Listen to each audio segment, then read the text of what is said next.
Зоните се използват за маркиране на важни места на картата, които шофьорите трябва да посещават редовно, като магазини, складове, бензиностанции, клиентски адреси, митници, паркинги или разпределителни центрове.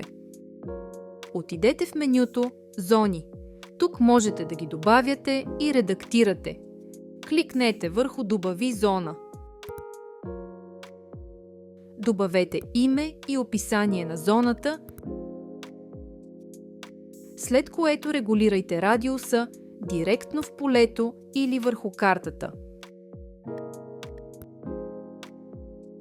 Можете да позиционирате зоната директно на картата.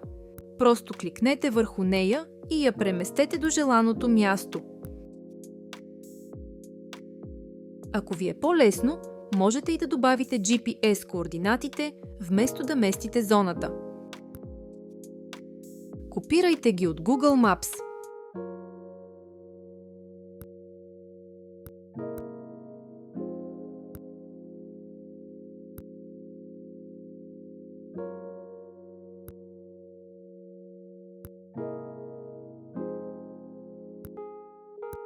И накрая изберете цвят за зоната. Запазете, за да финализирате промените. За да намерите зона бързо, потърсете нейното име в търсачката в горната лента.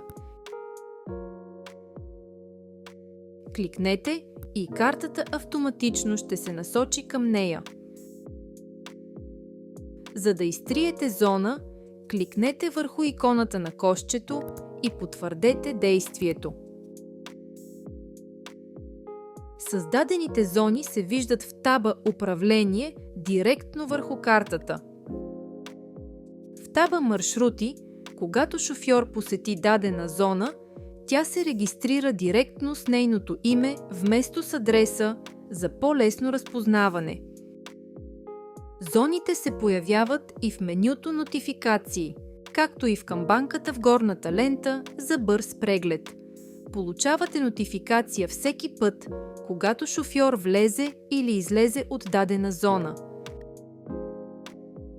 Можете да проверите точното местоположение директно в Google Maps. Можете да ги видите и в менюто «Нова задача» директно на картата. Да ги добавите към водачите като задачи. Или да ги създавате чрез този бутон. Накрая зоните се появяват и в менюто «Графици»,